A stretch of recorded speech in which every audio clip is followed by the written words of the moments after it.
तो भाई एक इंपॉर्टेंट अपडेट निकल के आ रही है इंडिया से, मैं आपके सामने रख देता हूँ। ये हमारी फाइनेंशियल मिनिस्टर आप सभी जानते हैं इनको, निर्मला ताई बोलते हैं वैसे हम, ठीक। तो इनकी तरफ से अपडेट है कि जो जीएसटी रेट है वो यहाँ पर डाउन आएंगे। इनसे अभी इकोनॉमिक टाइम अवार्ड में एक क्वेश्चन पूछा गया कि इनका क्या कहना है जीएसटी रेट के ऊपर और स्लैब के ऊपर। इनका कहना यह है that the work has almost reached eight final, यानी कि जो पूरा काम था जीएसटी रेट का और स्लैब्स का इसको डिसाइड करने का, ये फाइनल पे है और बहुत जल्दी यहाँ पर अनाउंसमेंट हो जाएगी कि इंडिया के अंदर जीएसटी और जो टैक्सेस हैं उनके ऊपर एक बहुत बड़ा रिफॉर्म आ सकता है इंडिया में। अब सवाल उठता है कि यहाँ पर क्रिप्टो के बारे में कहीं भी बात नहीं की गई। देखिए यहाँ पर जीएसटी के ऊपर और टैक्स के ऊपर रिफॉर्म आ रहा है और अभी पूरे इंडिया में जो लीडिंग पे एक क्वेश्चन है वो है कि क्रिप्टो टैक्स का क्या होगा। तो भाई पॉसिबिलिटी है ये जो टैक्स है ये क्रिप्टो टैक्स के बारे में भी यहाँ पर रिफॉर्म आए। और ऐसा सिर्फ मेरा मानना नहीं है भाई, बहुत सारे लोग जो कि क्रिप्टो मार्केट में हैं, जो एक्सपर्ट कहते हैं खुद को, उनका भी कहना यही है कि टैक्स के ऊपर बहुत जल्दी कोई रिफॉर्म आ सकता है इंडिया में। अब सवाल तो यहाँ पर एक उठता है कि भाई चलो क्रिप्टो की बात अगर नहीं भी हुई, ये जो जीएसटी कट किया जा रहा है इसका क्या इंपैक्ट पड़ेगा अपनी क्रिप्टो मार्केट के ऊपर। देखिए यहाँ पर डायरेक्टली कहीं भी क्रिप्टो की बात तो हुई नहीं है। यहाँ पर जो बात हुई है वो जीएसटी की हुई है, टैक्स की हुई है। टैक्स में अगर क्रिप्टो को ये लोग इंक्लूड भी नहीं करते, जीएसटी का क्या फर्क पड़ेगा भाई क्रिप्टो मार्केट के ऊपर। भाई आपको लग रहा होगा कि मैं कहां की बातें कहां लेके जा रहा हूं, यहाँ पर जीएसटी की बात हो रही है,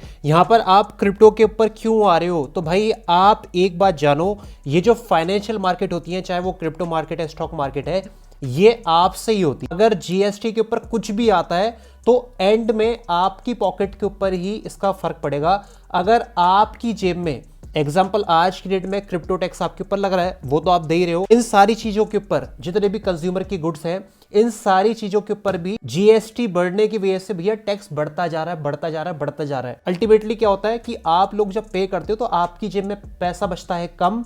अगर कम पैसा बचेगा तो भाई आप इन्वेस्टमेंट कहां से करोगे। अब अगर जीएसटी कम होता है तो भाई क्या पॉजिटिव इंपैक्ट पड़ेगा, मैं आपको बताता हूं। देखिए अगर जीएसटी कम होता है तो इसकी वजह से क्या होगा, जो आपके गुड्स और सर्विसेज होंगे ना, उनकी कॉस्ट मार्केट में कम होगी, आप उनको अफोर्ड कर पाओगे। जो कंज्यूमर्स गुड होंगे भाई वो अफोर्ड कर पाओगे आप इंडिया के अंदर, जिससे क्या होगा कि भैया डिमांड बहुत ज़्यादा क्रिएट होगी मार्केट में, कंजप्शन ज़्यादा क्रिएट होगा, जिसकी वजह से इकोनॉमिक ग्रोथ होने वाली है। चलो ये तो भैया बढ़िया है, चलो अच्छी बात है कि जीएसटी के जो रेट है वो कम होते हैं। हमारे क्रिप्टो मार्केट के लिए क्या है, जैसे कि मैंने आपको बताया कि भाई अगर स्पेसिफिक सेक्टर जो होते हैं, जैसे कि कोई बिजनेस है, कोई कंज्यूमर गुड है, ऑटोमोबाइल सेक्टर है, रियल एस्टेट है, इनके अंदर आपको ग्रोथ देखने के लिए मिलती है। क्योंकि इन दी एंड जो आप कंज्यूमर ही तो आप हो मेरे भाई, जिसकी वजह से ये सारे गुड्स और ये सारे सेक्टर्स चलते हैं। अगर आपकी जेब में ज़्यादा पैसा बचेगा तो आप ज़्यादा इन्वेस्टमेंट करोगे। तो इंडिया में क्रिप्टो मार्केट में काफ़ी लोग हैं। आप ये देखो कि ग्लोबली अगर आप देखने के लिए आओगे भाई, तो इंडिया शायद सेकंड या थर्ड नंबर पर है जहां पर कि सबसे ज्यादा क्रिप्टो इन्वेस्टर्स हैं, निवेशक हैं। तो ज्यादा यहां पर पॉसिबिलिटी है कि ज्यादा लोगों के पास पैसे बचेंगे तो वो सोचेंगे टूवर्ड्स इन्वेस्टमेंट। और इन्वेस्टमेंट कहाँ होगी भाई, या तो स्टॉक मार्केट में होगी या क्रिप्टो मार्केट में होगी। तो ये इनडायरेक्ट इंपैक्ट है। डायरेक्ट इंपैक्ट क्या हो सकता है क्रिप्टो के ऊपर, कि हो सकता है कि भाई क्रिप्टो टैक्स ही कम कर दे गवर्नमेंट, ये भी पॉसिबिलिटी आगे है। भाई अब बात करते हैं बिटकॉइन के बारे में। तो बिटकॉइन अभी 84,500 के करीब ट्रेड कर रहा है। As I already told you कि भाई अभी 50% के ऊपर है हम, 79,000 से लेके 81,800 का एरिया, ये आपके एक पॉजिटिव एरिया है बिटकॉइन के लिए। लेकिन अभी इंपॉर्टेंट क्या है, देखिए अगर मैं 4 घंटे में आता हूं तो एक बहुत इंपॉर्टेंट पैटर्न है बिटकॉइन के अंदर, और वो पैटर्न है ये वाला, जो कि मेरे को यहाँ पर ब्रेक डाउन होता हुआ दिख रहा है। अगर प्राइस 84,000 के करीब है, 84,580, ठीक है, आप किस तरह से यहाँ पर ट्रेड कर सकते हैं मैं आपको बताता हूँ। देखिए अगर प्राइस दोबारा से ऊपर आता है तो आप यहाँ पर शॉर्ट की ट्रेड बना सकते हैं। लेकिन आपको पता है कहाँ से आप शॉर्ट की ट्रेड बनाएंगे, आपको शॉर्ट की ट्रेड बनानी है 86,000 से। अगर प्राइस इस एरिया में आता है 86,200 से लेके लगभग 85,800, तो इस एरिया से आप चाहो तो आप शॉर्ट की ट्रेड यहाँ पर बना सकते हो। रीजन क्या है, क्योंकि भाई रिसेंट वाला जो लो है ना, ये बिटकॉइन अभी होल्ड नहीं कर पाया है।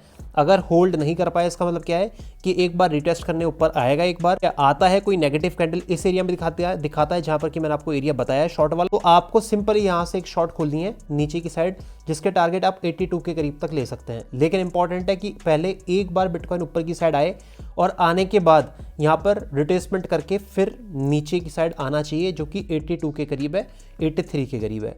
अगर प्राइस यहाँ से ऊपर जाता है और किसी भी कंडीशन में 86,200 के ऊपर अपनी क्लोजिंग दे देता है, चाहे वो आपकी 15 मिनट की ट्रेड, 15 मिनट की कैंडल है, चाहे वो आपकी आधे घंटे की है, 1 घंटे की है, तो फिर यहाँ पर आपका जो है पॉइंट ऊपर की साइड का हो जाएगा, फिर आपको एक रिट्रेसमेंट के ऊपर, फिर क्या होगा, एक बार ब्रेकआउट हो जाएगा, ब्रेकआउट के बाद जो भी रिसेंट लो बनेगा आप वहाँ से ऊपर की साइड की यहाँ पर ट्रेड ले सकते हो कुछ इस तरह से। ठीक है भाई, तो अभी जो सिनेरियो है वो यही है कि एक बड़े टाइम फ्रेम का 4 घंटे का जो सिमेट्रिकल ट्रायंगल है वो नीचे की साइड ब्रेकडाउन किया है बिटकॉइन ने, तो इसके हिसाब से यहाँ पर मोमेंटम आनी चाहिए। तो मोमेंटम आती है इसके हिसाब से, तो यहाँ पर बिटकॉइन अगेन, मेरा जो ट्रेडिंग एरिया मैंने आपको सबसे पहले दिया हुआ है, ठीक है, इस ट्रेडिंग एरिया को बिल्कुल भी मत भूलना। अगर बिटकॉइन इस एरिया में आता है जो ऑलरेडी आपको मैंने बताया कि 80,400, तो भाई ये डिमांड का एरिया, यहाँ से आपको लॉन्ग ट्रेड करनी है या यहाँ से आपको इसको बाय करके ट्रेड करना है, कि मैं आपको कई दिन से इस एरिया को बता रहा हूँ। ठीक है, और एक बार तो प्राइस हमारे एरिया में आने वाला भी था, लेकिन उससे पहले ही घूम के ऊपर चले गया। कोई बात नहीं भाई, अभी नहीं आया तो अब आएगा, आना तो है ही। अगर आता है तो फिर यहाँ से हम लॉन्ग लेंगे, अदरवाइज कुछ इस तरह से हम यहाँ पर सिनेरियो बनाएंगे जो कि मैंने आपको शॉर्ट के और लॉन्ग के बता दिए हैं। अभी बिटकॉइन का लंबे टाइम में बात करें तो भाई लंबे टाइम में still we are holding this level, 0.5 का लेवल है। जब तक बिटकॉइन इस लेवल को होल्ड कर रहा है तो तब तक रिट्रेसमेंट करके पॉसिबिलिटी है पंपिंग की, तब तक डंपिंग की, क्रैश की पॉसिबिलिटी नहीं है, जब तक कि हम 0.5 के लेवल को होल्ड कर रहे हैं, जो कि 79,000 से लेके 81,800 81,200 तक वो पूरा एरिया है। इतना बड़ा एरिया कैसा है, क्योंकि भाई ये बड़े टाइम फ्रेम का आपका फिबोनाची का सपोर्ट है 0.5 का, तो इस चीज़ को याद रखिएगा। बाकी ऑल्ट कॉइन्स का जो अपडेट है वो डेफिनेटली मैं आपके लिए आगे डाल दूंगा। और आप जानना चाहते हैं कि क्रिप्टो मार्केट में आप खुद इंडिपेंडेंटली कैसे ट्रेड करो, तो आपके लिए 2 दिन पहले मैंने एक वीडियो अपलोड करी है। इसमें मैंने आपको कैंडल्स, जो कि मैं आपको दिखा रहा था ना अभी चार्ट के ऊपर, या दिखाने वाला हूँ, तो इसको किस तरह से आप खुद रीड करोगे भाई, पूरा कंप्लीट कोर्स मैंने इसमें अपलोड किया है, तो जाके देखना इस वीडियो को। चैनल के ऊपर पड़ी हुई है भाई, लर्निंग कंटेंट है, ज़्यादा लोगों ने देखा नहीं है, लेकिन आपको देखना बहुत इंपॉर्टेंट है अगर आप ट्रेडिंग सीखना चाहते हो तो। उम्मीद है कि आपको मेरी वीडियो पसंद आई होगी, पसंद आई तो प्लीज़ लाइक कर देना, चैनल के साथ नहीं जुड़े तो जुड़ जाना, क्योंकि मैं क्रिप्टो की बातें आपके साथ करता ही रहता हूँ।